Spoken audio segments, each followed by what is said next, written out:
Hello friends, कैसे हैं आप सब लोग। आई होप आप अच्छे होंगे। मेरा नाम है निकिता और मैं स्वागत करती हूँ आपका इस वीडियो में। आज हम इस वीडियो में बात करने वाले हैं रेगुलेटिंग एक्ट 1773 के बारे में। रेगुलेटिंग एक्ट 1773 के बारे में बात करने से पहले हमने जो लास्ट वीडियो कवर किए थे बैटल ऑफ बक्सर और बैटल ऑफ प्लासी के ऊपर, उस वीडियो में हमने देखा था कि किस तरीके से एक ट्रेड करने आई कंपनी थी वो अपने व्यवसाय से हटकर किस तरीके से बंगाल में हावी हुई, उनका प्रशासन संभाला। तो लास्ट वीडियो जब हमने बैटल ऑफ बक्सर पर कवर किया था तो हमने देखा था कि वहाँ पर जो दीवानी राइट्स हैं वो कंपनी के अंडर में आ चुके थे और जो नवाब थे वो सिर्फ पपेट बनकर रह गए थे कंपनी के। और उसके बाद जो बैटल ऑफ बक्सर के बाद जो डुअल गवर्नमेंट सिस्टम कंपनी ने लगाया बंगाल के अंदर, उसमें देखा गया कि जो कंपनी है और कंपनी के एम्प्लॉयज़ हैं वो करप्ट होते जा रहे हैं, क्योंकि वो कंपनी के ऊपर ध्यान नहीं दे रहे हैं। वो इंडिविजुअली अपना काम कर रहे हैं और प्रॉफिट कमा रहे हैं और चले जा रहे हैं वहाँ से। तो इस तरीके से जो कंपनी है वो दिवालिया होना स्टार्ट हो जाती है और इसी वजह से जो गवर्नमेंट है वो कहीं ना कहीं वरी होती है अपनी कंपनी को डूबने से बचाने के लिए। तो इस एक्ट का जो पर्पज़ होता है वो यही होता है ताकि वो जो ब्रिटिश गवर्नमेंट है वो कंट्रोल कर सके किसके ऊपर, कंपनी के ऊपर और कंपनी के एम्प्लॉयज़ के ऊपर।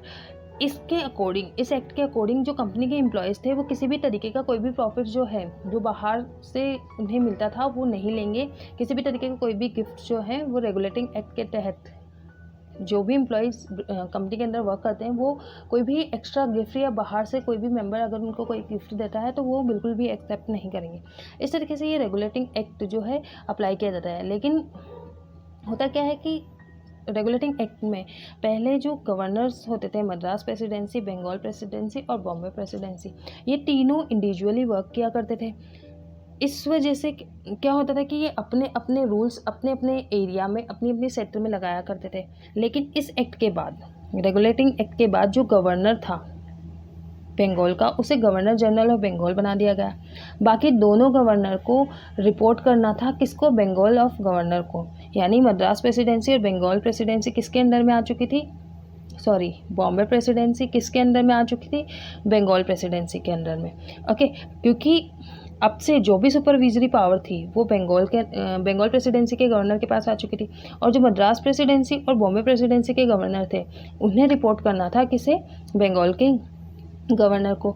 तो इस तरीके से और जो ये गवर्नर है, बंगाल का गवर्नर जनरल है, वो किसको रिपोर्ट करेगा, कोर्ट ऑफ डायरेक्टर को।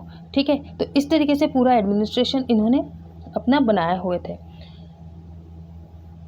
अब हम इस एक्ट में जो भी पॉइंट्स हैं इन्हें हम डिवाइड करते हैं 6 पॉइंट्स के अंदर, जिनमें हम देखेंगे कि व्यापार पर किस तरीके का नियंत्रण था इनका, कंपनी किस तरह से कंट्रोल की थी, इनका जो एडमिनिस्ट्रेशन था वो कैसा था, केंद्रीय लेवल पर ये किस तरीके से लॉ बनाते थे, प्रांतीय लेवल पर किस तरीके से लॉ बनाते थे, इनका टैक्स कलेक्शन का क्या था और क्या क्या इम्प्लीमेंट हुए थे इनके टाइम पर, ये सब हम इसमें देखेंगे। तो हम स्टार्ट करते हैं अपने फर्स्ट टॉपिक से कि व्यापार पर मोनोपोली, यानी कि इनका जो ट्रेड मोनोपोली थी वो बनी हुई थी इस एक्ट में भी। क्योंकि जो ब्रिटिश ईस्ट इंडिया कंपनी थी, जब इन्हें चार्टर प्रोवाइड किया था तब इन्होंने कहा था कि आपको हम एकाधिकार देते हैं कि यहाँ से आपके अलावा कोई भी कंपनी इंडिया में जाकर व्यापार नहीं करेगी। ठीक है, तो इन्हें एक अधिकार मिल चुका था कि यही यहाँ पर ट्रेड करेंगे। ईस्टर्न कंट्री, जो बाकी यूरोपियन ईस्टर्न कंट्री है, वो यहाँ आके ट्रेड नहीं करेगी। तो ये जो एक था इसमें कोई चेंज नहीं आते हैं, ये एज इट इज़ बना होता है। इसके बाद हम देखेंगे कंपनी किस तरह से कंट्रोल करती थी अपने। यहाँ पर कोर्ट ऑफ डायरेक्टर्स जो होते थे उनकी संख्या जो होती थी वो 24 होती थी और ये कोर्ट ऑफ डायरेक्टर ही जो व्यावसायिक और राजनीतिक जो भी प्रॉब्लम्स होती थी उनका सॉल्यूशन यही करती थी। तो इस तरीके से जो कंपनी का नियंत्रण था वो 1773 के पहले, इस एक्ट के पहले भी ऐसा ही था और इस एक्ट में भी ये ऐसा ही बना रहा।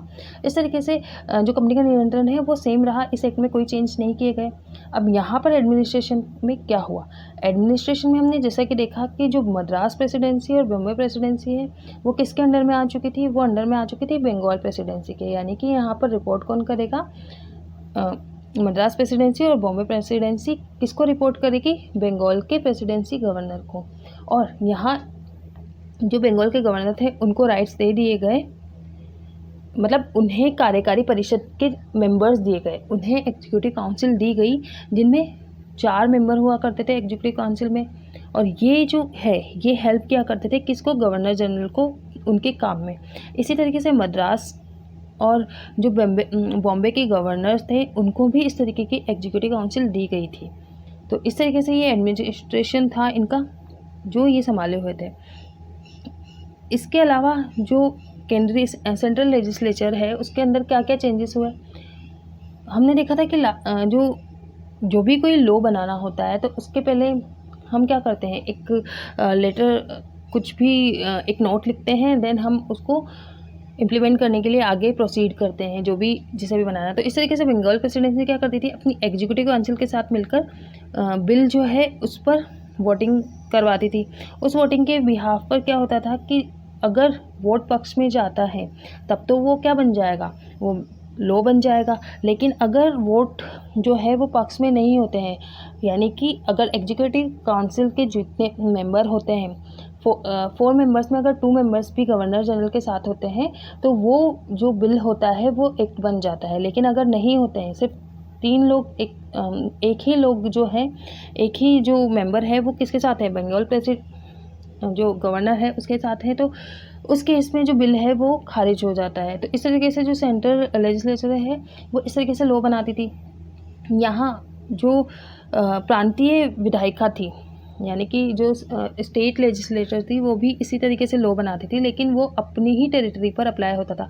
लेकिन जो सेंट्रल लेजिस्लेचर था वो ओवरऑल पूरे जितनी भी टेरिटरीज थी, बाकी जो प्रांतीय थी उनके सब्जेक्ट पर भी लॉ बना सकती थी।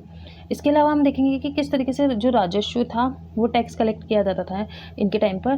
तो ये वाणिज्य टैक्स तो लेती थी, इसके अलावा ये अपने जितने भी टेरिटोरियल एरिया था, जितना भी इनका प्रादेशिक क्षेत्र था, वहाँ से भी टैक्स कलेक्ट किया करती थी।